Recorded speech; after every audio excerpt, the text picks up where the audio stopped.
Tom Campbell here. I and MBT Events hope you like this video. If you find something of significant value in our videos, please consider supporting their production through our Patreon account or through a one-time donation. It would be very much appreciated. The links are in the description below. Thank you. Good afternoon, Tom. It's a pleasure to be here today. I know you have many requests. One of the most often asked questions is how can we get rid of our fears? Those fears play a big role in holding back people from exploring consciousness and from living life more fully. You have given a lot of good suggestions. How can we approach this differently? Letting go of fears, it is such a complex mix of things, sometimes hard to identify, and sometimes these things are overthought. How would you present to us, your audience, a new approach to letting go of fears? Well, I'm not so sure, Donna, this is going to be so much of a new approach as maybe a better way to think about it, a way that helps us get hold of what is the fear and am I letting go of it? Dealing with it is the problem. Now, most people would like to get rid of their fears. Fear is not something that is a positive thing. Fear is a negative thing. It's a high entropy thing. And it's the cause of most of our dysfunction. It's the cause of our unhappiness. It's the cause of most of the pain that we suffer. It's a cause of the problems we have in relationships. All the things in our life that are negative are basically results of that fear. So who wouldn't want to get rid of their fear and have a more positive, more joyful, more satisfying life, better relationships, So getting rid of fear is kind of a no-brainer. So why is it so hard? If it's such an obvious thing to do, why do we have so much difficulty doing it? So I want to talk about that a little bit. Maybe we'll help some people deal with it. I tell people that if you want to be aware of your fear, just think about any time that you've had a negative feeling. Anytime you felt annoyed, even just stressed or anxious or upset or angry, or feeling unfulfilled or like you're not good enough, any kind of thing that's negative. I call all those things negative. Anything negative in your feeling space is because of a fear. If you didn't have fear, you wouldn't have anything negative in your feeling space. Even those things that you think would make anybody angry, they just wouldn't make you angry. You could deal with them without the anger. They may be horrendous things or very unpleasant things, but you could deal with them. They wouldn't make you angry. They wouldn't make you upset. So I'm not saying everything in your life would suddenly turn to peaches and cream and sugar and spice and everything nice. Your life would still have its ups and its downs and its hard parts, perhaps, but you deal with them successfully and you deal with them positively, and you would never be upset or angered or annoyed by them. You see, it just would be something you'd have to deal with. And you deal with it in a positive way that would probably overcome the problem pretty easily. It's only when we get wrapped around a problem with our fear that we can't let go of it.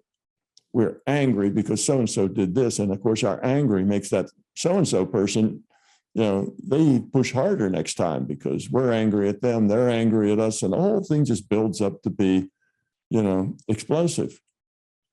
That's what happens when you're angry. Well, that's what happens with everything negative. Everything that you experience that's negative makes you feel either something bad about yourself, oh, I'm not able to do this, or about somebody else. Oh, that's somebody else, is annoying. They need to change. So in any case, it doesn't resolve anything. All it does is push the push the misery around into different buckets.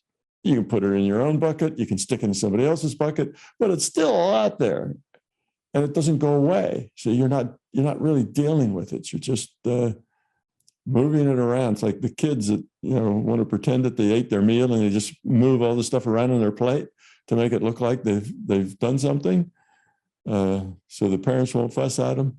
It's kind of like that's what we're doing with this fear. We blame it on other people. That's not our responsibility anymore. We can't fix that. Well, if you can't fix that, then you turn into a victim. If you have fear. If you don't have fear, you don't turn into a victim. Oh, I can't fix that. Oh, well, I'll have to live with it if I can't fix it. And what's the best way to live with it? And maybe I'll just leave it alone, go someplace else. In other words, you deal with it in a positive way rather than one that causes more stress. So that's how we know we have fear, is that we have negative feelings, negative emotions. That tells us you've got fear. You've got a negative emotion. You feel aggravated, upset, and annoyed. And that tells you have fear. So you can maybe find the fear. What is the fear? Why am I annoyed? Why am I upset? And you'll realize that you have to take responsibility for everything. You can't blame it on anybody else. It's yours. You have to own it and accept it and say, okay, I've got this fear. And then you're supposed to deal with it. Okay, now this is kind of the method that I've talked about before. Then you deal with that fear. Once you realize you have it, once you've found it out, you get rid of it with an intent. But this is where the process tends to fall apart for most people. They follow it right up to that part, and for some reason, that fear just doesn't seem to go away. It just stays, and it stays, and a year goes by, and all right, it's been suppressed, but it pops up in some other form, some other way. You haven't really gotten rid of it. You've just changed its name, changed its form, changed its look and feel, but it's still there, still causing you problems, different problems, but still causing you problems. And that's because our intellect, we tend to solve problems with our intellect. And our intellect contains our ego. Our ego expresses itself through our intellect. So we have this intellect that says, okay, I've got fear and I'd like to get rid of it. But we also have ego in that intellect. And the ego says, oh, you're all right. You're doing fine. There's no really problem. And everybody else is at least as bad off as you are. And then the ego starts making excuses and justifying. And pretty soon, all those excuses and all that justifying kind of whittles away your resolve to get rid of the fear, because it just kind of goes from up there in that spot where, oh, there's a fear and I want to get rid of it, to I'm doing all right. I'm okay. And you kind of lose that, you lose the bubble on getting rid of the fear. And pretty soon, after 4 or 5 months going by, you realize nothing's happening. You're not really working on that fear. You're not really thinking about it. It's not really something that you're putting energy into. You've just kind of kept on keeping on the way you've always been. And that's just the way it is. And then you say, oh, I got to work on that fear. And you start working on it. 6 months later, oh, you're not working on it anymore. You're just fine with it, just the way it is. You see? And that's the problem that people get into. That ego tells you that don't worry about that fear. It's not important. You don't have to worry about that. It's all right. You're fine without it. You're awfully good just the way you are. That fear is not a big problem. Is that more of a comfortable thing than? Yeah, right. That gives us comfort, right? It takes away the fact that we have an issue that we need to solve. Oh, we really don't have any issues. Oh, yeah, maybe a couple minor issues that really don't count, but I don't have to worry about those too much. So it's that ego. And of course, the ego generates a lot of beliefs. The belief is, I'm just fine the way I am. I don't really need to change. Well, that's probably not true, but it's something we believe. Our ego talks us into that, and we believe it. So that's the thing. You can't just have a good intention and expect it'll go away. You really have to focus on it and work on it, getting rid of it, finding the fear, getting rid of it, having that intent, many, many times during the day, having that intent on not being that way. Because if you just kind of let life roll on, a few weeks will go by and you'll lose the bubble on it. You won't be focused on it anymore. That intent will dissolve and nothing really happens. So that's why most people, though it's obvious that they have fear and it's obvious they'd like to get rid of them, they just have a really hard time doing it because they have that ego and those beliefs that tell them not to worry too much about it. It'll Is it all work out easier? just fine. Is it easier to hang on to the fears? Because if you are seriously working on them and you get to the point where, okay, I'm all right with this, that's an uncomfortable state. And Yes. also, when you say um, you can find your fears when you have a negative emotion, but we are human and we are disgruntled. I wouldn't say angry, but we are something that's maybe an unjust or not, not considerate of others. You have a feeling of that doesn't seem right, or some such thing as that, not a knee jerk reaction or a trigger reaction Yeah. of anger, but Yeah. See, that's and I don't know. exactly. To answer your first question, yes, getting rid of fear is generally uncomfortable. It takes work and it takes effort and it takes focus. And it won't happen if you don't really want to do it. And two, we're so good at finding justification for them. You started that sentence with, we're all just human. And see, that's our justification. No, we're just human. It's human to get annoyed when somebody does something to you that's annoying and you get annoyed about it. When people have responsibilities and they let you down and they don't do what they're supposed to do. We get annoyed at those things because we're just human and it's okay. And there's nothing wrong with that. So all of that's just justification. And that's our ego telling us that we're fine just the way we are. And we tend to compare ourselves to others. And if that comparison comes out looking pretty good, then you don't really need to do anything. We're fine. We're better than most people. Okay, I got problems and I got fears and I got these things, but I'm doing pretty good and I understand bigger pictures and I'm pretty kind and considerate to everybody. So I'm doing fine. Just, I really don't have anything I have to work on. And after all, we're just human. I get upset a little bit sometimes and get angry. Well, yeah, human. So yes, we make up all these stories that enable us to just keep on keeping on without doing the hard work necessary to get rid of the fear. Self-centeredness comes from fear. You have fear, and fear is always about self. Fear is, we may say, well, it's not fear about me. I'm afraid for my children. Well, no, it is about you. You're afraid that something will happen that you won't like. You're afraid that life isn't going to be the way you want it. Your children will grow up to be drug addicts or gangsters or something, and you fear for them, or they will get run over in the street. You fear for them. But the fear is basically a fear that things won't be the way you want them to be. You want your children to grow up and be healthy and kind and well-balanced and intelligent and caring. So there's a lot of control to fear, and I wasn't Yes. I wasn't shying away from working on the fear by saying we're just human. I'm saying that there was a spiritual leader who said once, "I don't mind what happens." Well, that is an advanced person. That's not most of us.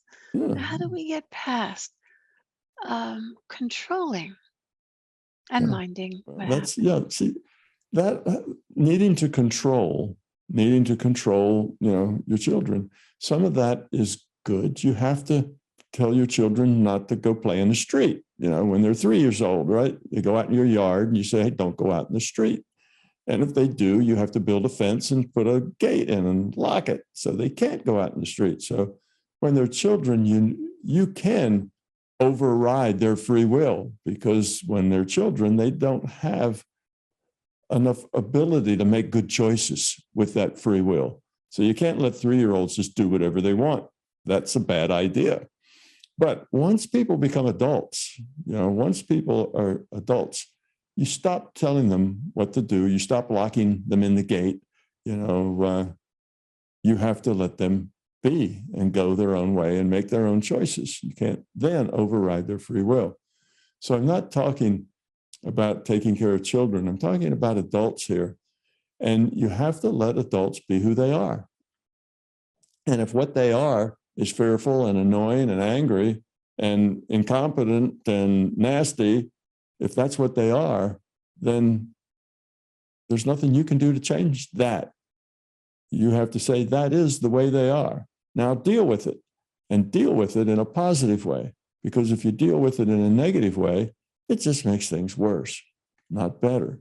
So deal with it in a positive way. So don't get angry, don't be upset, but deal with it in in whatever way that you can deal with Well, it. and So then two people will say that is the way they are. But if the way they are is infringing on the health, the safety, the happiness, the rights of others, you do have to have a little more of a practical approach on how to deal with that. no, they You do. can't really be neutral on that one. Well, that's why we have laws.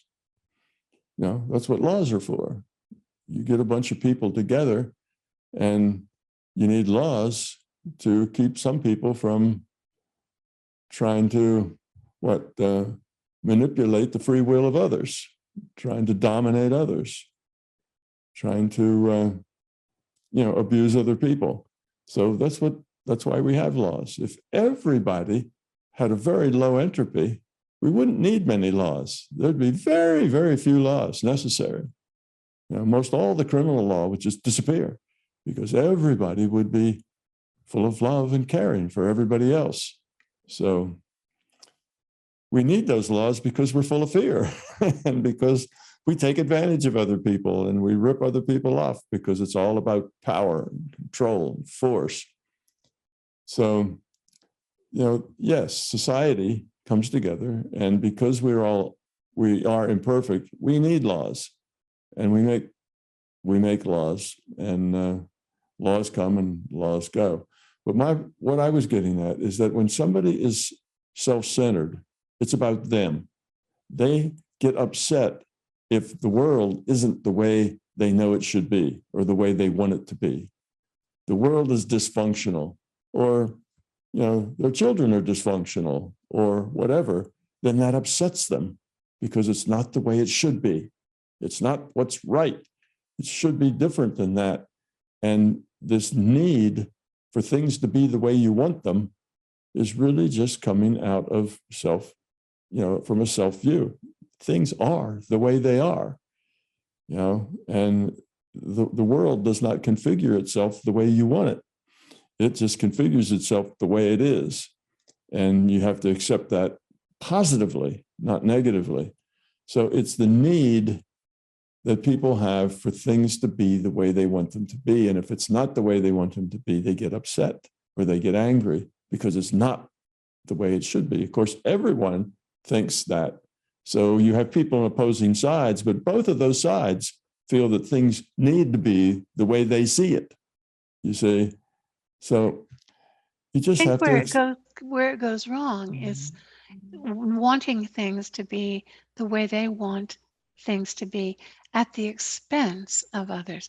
I think what you are aiming for with your low entropy philosophy is that if you're caring about others and look for a solution rather than a judgment or anything like that, you are going to probably get some better results. Yes, if you look for a positive solution and not get upset, if you get upset about it, oh, these people are hurting those other people and that's not right. Okay. Now, if you get upset and angry, so you go get your gun, and shoot the people that you think are doing the wrong thing, you've just added to the problem. You can't fix it that way. And if you just holler at everybody, all right, all you people, I'm going to tell you what you need to do.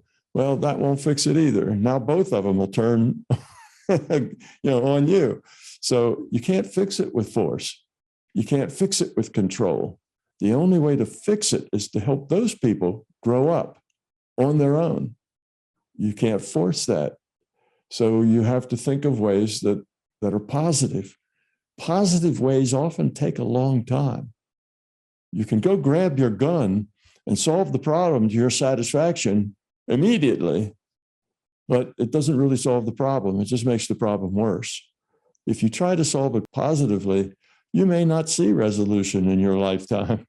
It may take a century or two, it may take, but you have to think in the long term that you are a force on the positive side. You're part of the solution, even if it's going to take a long time for that solution to finally work its way out.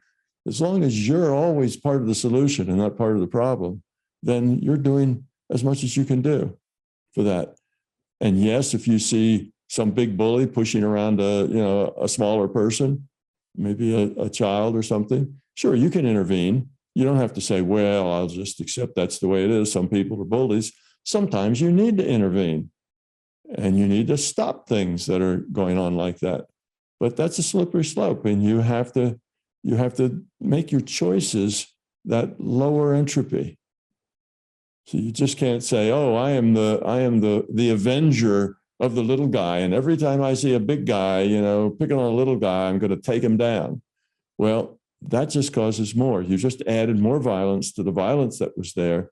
And though you feel like you're avenging the little guy and you're doing everything that's right, that won't work very well, because everybody else will look at you and say, oh, I need to be an avenger too.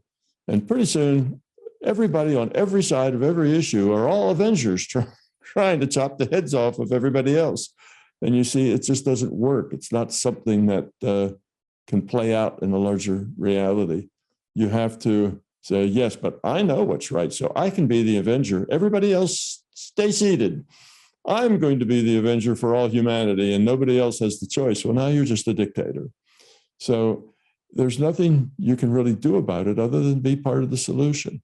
But the thing is that people who are self-centered, which means they have fear, because if you have fear, then there's some degree of self-centeredness going on with that fear. It's about you. Fears are always about you. And if you have that self-centeredness, it's almost always invisible to you. You can't see it. You can't see it. If somebody else were to tell you, let's imagine somebody who's self-centered and is always complaining and always, telling other people what they should do and how they should do it and complaining all the time. So that person, if you took that person aside and said, you're always complaining and you're always telling other people what to do, you're really bossy, they would look at you and say, no, I'm not. Not at all. I just try to be helpful to other people. I'm trying to help show them how they could do things better. I'm trying to be helpful and let them know, the ways that what this that did wasn't good and what that, I'm trying to help them be better. I'm not being, negative. Well, Tom, I'm just being helpful. You see? So you're people who are self-centered can't see their own self-centeredness, because in their mind, they have already done the work of justifying, you see, and telling themselves that this is the right thing to do. They need to do this. They're doing it because it's what they need to do. When really they need to be working on themselves. Exactly. This kind of fits. We can fit a question in that I didn't think we'd be able to get to, and that is just exactly this: that to change the world, we have to change ourselves. That's kind of Gandhi's concept. She is saying in this question they can't help but go out and try to change the world, which often results in frustration and failure. Is there another message that can be delivered to better help people see and buy into the concept that changing one's internal world changes the entirety of the perceived external world?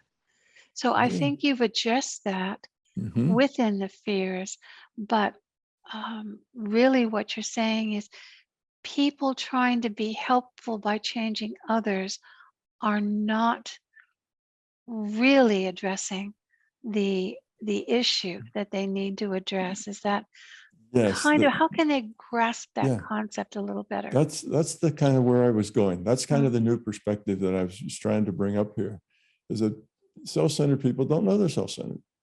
They don't see that. They don't say, "Oh, I'm self-centered and I want everything to be the way I want it. So, you know, everybody better just pay attention to me." They don't feel that way.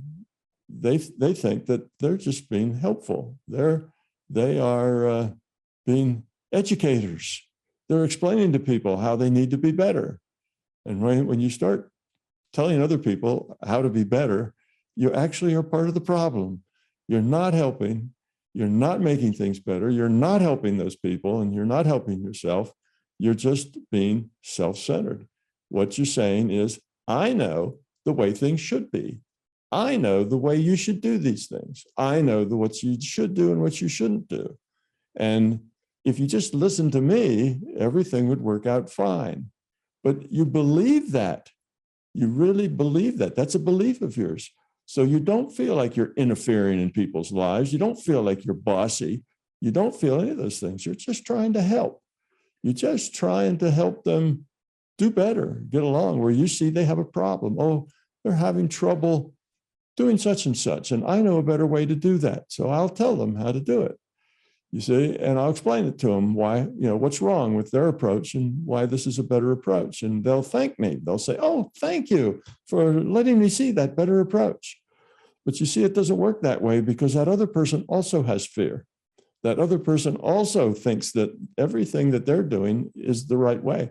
They don't want people to tell them that they don't know what they're doing. They don't want people to tell them that they should be doing it differently, because that then bends their ego, you see. So even if it's true, they don't want to hear it. And basically, if you make them hear it anyway, you'll just make them retreat further into their own dysfunction rather than help them and educate them. So the problem that people have with getting rid of their fear is that their ego and their beliefs make that fear invisible. They can't see it. It's just not there. They don't get it. They feel like they're good people doing the right thing, being helpful. They're caring about others, you see. And that's why it's so hard to get rid of fear, because that ego just kind of very, very slickly just slides you into that perspective to where you're just being a really good person and you don't really, have a problem. So what little nugget can highlight this problem? What little nugget of looking at something will change your perspective? If you're thinking, what I do sometimes is I look at someone's behavior that I think, okay, I don't want to do that. I don't want to be that. So, how do we grab that and learn from it ourselves? And funny enough, you can learn this from people, from relationships, from even plays or movies. You can observe something and say, if I step back, what's going on here? And how can I be different myself? Not how they can be different, Right. but how could I be different myself? Yeah. Well, one little way of looking at it is that we have to stop trying to fix people other than ourselves. We say, all right, I'll fix myself. But the fact that we can fix people or help people, we have to be very careful about that. I mean, it doesn't mean that you should never help people. Of course, it's nice to be helpful to people, but you have to be able to separate what's really being helpful from you basically using, for you, making the world be the way you want it, making those people be the way you think they should be. You have to be able to separate those two. And I'm saying it's a very difficult thing to do. That's why people have such a hard time dealing with their fears and getting rid of them. This is a very difficult thing to separate in your mind. So you have to let people, let's say somebody is doing something, anything, they're taking the lid off of a jar, and you know of a cleverer way to do that. You've got a technique that works better than what they're doing. Okay, now you could go up and say, oh, here's a better way, and take the jar away from them and do it and hand it back to them. Well, in the practical sense, oh, okay, now the jar has the lid off and it was quicker. Okay, but in a sense of talking about people, well, you just found that person, you think, oh, I've just helped them. I just taught them something new that'll help them. Well, maybe, maybe not. You may have just taken another chip out of their self-esteem, that they couldn't do something and somebody had to tell them how. They failed. You see, you may just be knocking them down a peg or two. And what'll happen is that they'll say, oh, thank you. But inside, they're not feeling so good. Inside, they're feeling like you made them feel not so good about themselves. You see, you've pushed in their face that they didn't know when you did. Now, if they didn't have fear, then that wouldn't be a problem. They'd never feel that way. If they weren't full of fear, they'd say, oh, well, thanks. Gee, I've learned something. And they'd mean it. But most people are full of fear, and that's not the way they respond. They get annoyed. They know showing annoyance then would be inappropriate, so they'll smile and say thank you. But they're annoyed all the same, annoyed at themselves. You see, so because they have fear maybe of being inadequate, and you've not helped them deal with that. So it's a touchy situation. You want to be helpful to people, but you don't want to be helpful in a way that hurts the people you're trying to help. So the best way to do that is let people be, and to show by example rather than by lecture or by telling. So let that person go ahead and struggle with that jar lid until they give up. Don't just butt in, take it away from them and do it yourself. Just let them struggle with it. Life has struggles in it. And sometimes you just struggle with things. And maybe if that person's around sometime when you have a jar, you can tell them something like, oh, well, look what somebody just showed me yesterday, you see, or just do it and let them see how you do it. Some way that doesn't make them feel wrong or inadequate or, not good enough, because most people feel inadequate and not good enough. That's kind of a typical feeling. So you have to be careful about what you say to people. And if you tell people that, well, you're wrong about that, it's really this way, that will create resentment on their part. Even if they end up agreeing with you, they'll have a little bit of resentment will show up there because of their own ego. I think you hit a key word with example. That's an interesting word. An example speaks perhaps more gently than words. Exactly. And when I don't know if you've ever done this, but I've looked at, say it's a play or a scene, and you look at it one way at first, and you see it in a certain light. And you look at it at another time, and you see it in another light. And again, and if you can switch your perspectives to away from you and over to the thing in the scene that is causing this reaction from you, it makes a great deal of difference. It's something practical that you could, I don't know if you understand what I'm saying, but it a practical little bit that someone could use to implement what you're trying to get across. Yeah, it's a lot of people will say in their own mind, of course, because of their own fear, they will try to show somebody something and they think, well, if that other person takes it badly, well, that's their problem. I mean, I'm going to, if somebody needs some help, I'll give them some help. And if that bothers them, well, that's their problem. I'm going to be helpful and they have to they have to deal with whatever they have to deal with. Well, that is arrogant, is the problem with that. That's an arrogant thing. And yes, that may be true. It's not necessarily an untrue thing, but it's arrogant. It's not a helpful thing. Because if you're trying to maintain a good relationship with that person, then you have to be sensitive to who that person is and what their needs are and where their mind is and where their ego is and their fear is, and not trigger it, not stomp on it. You see, not push it in the wrong direction. So yes, you can say, well, that's their problem to fix, their fear, their ego.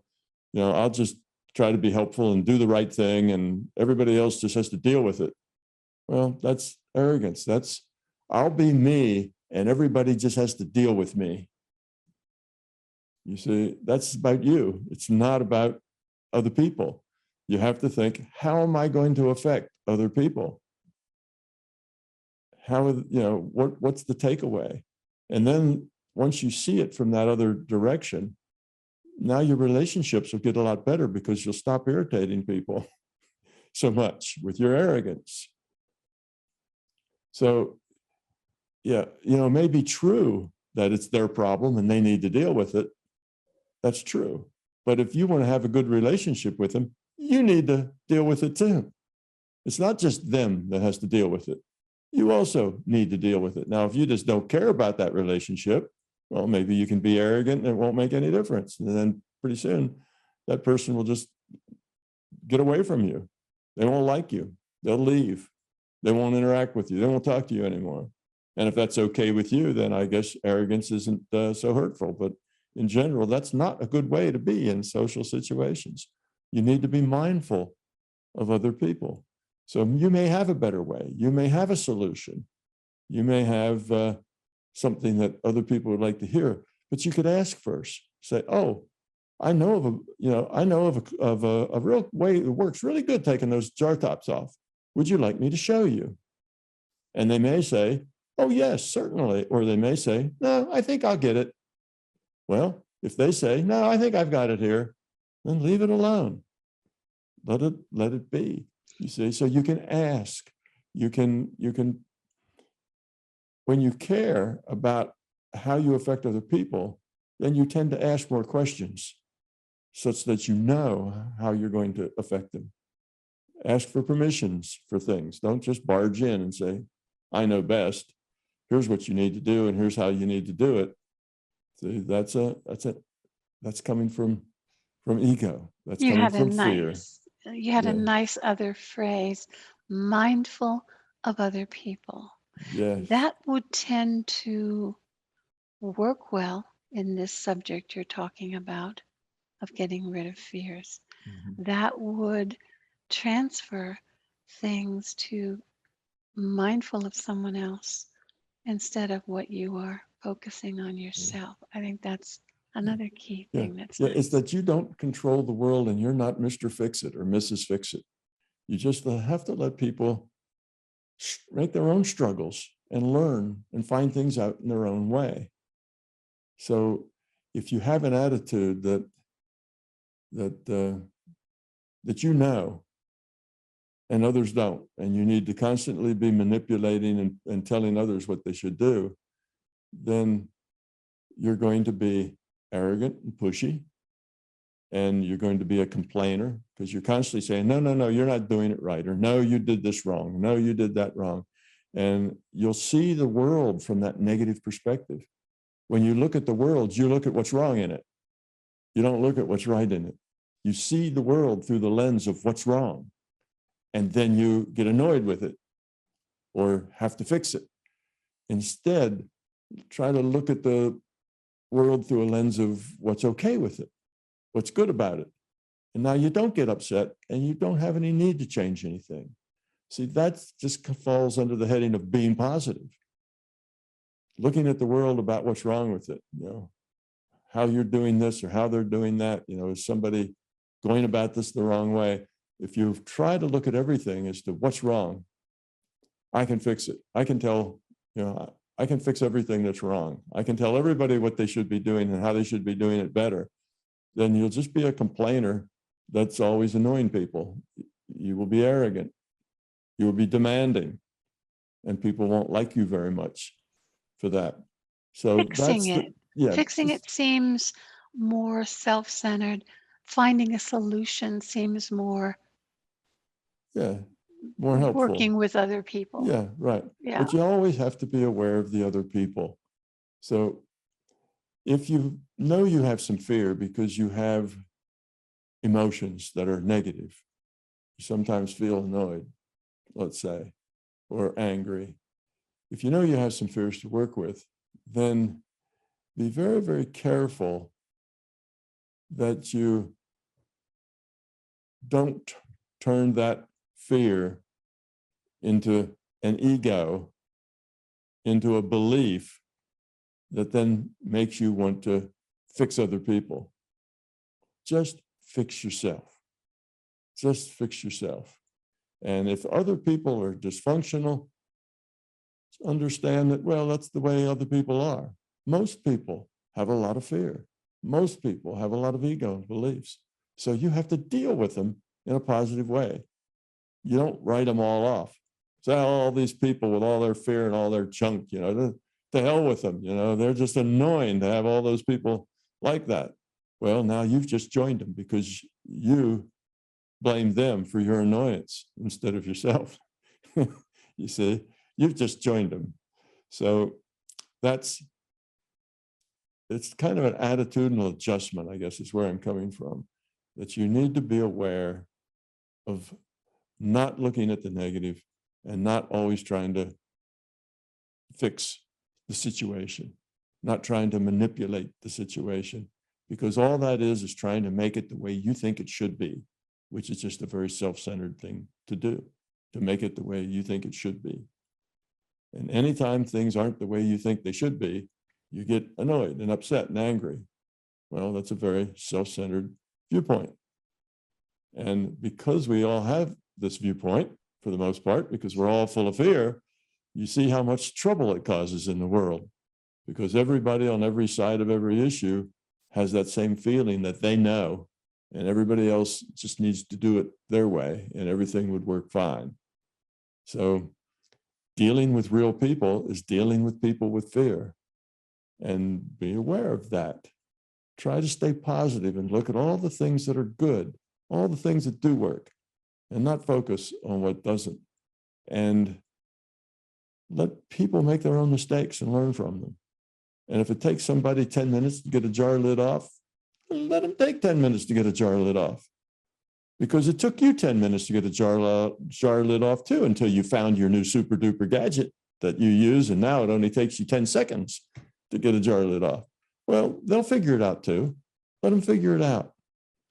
Unless you ask them and say, would you like me to show you a nifty tool that makes that easier?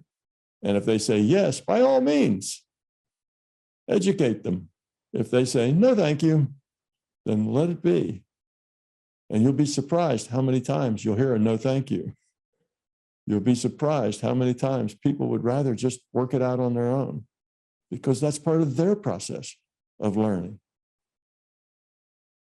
So you just be more mindful, yes, of other people and how you affect them and how you sound from their point.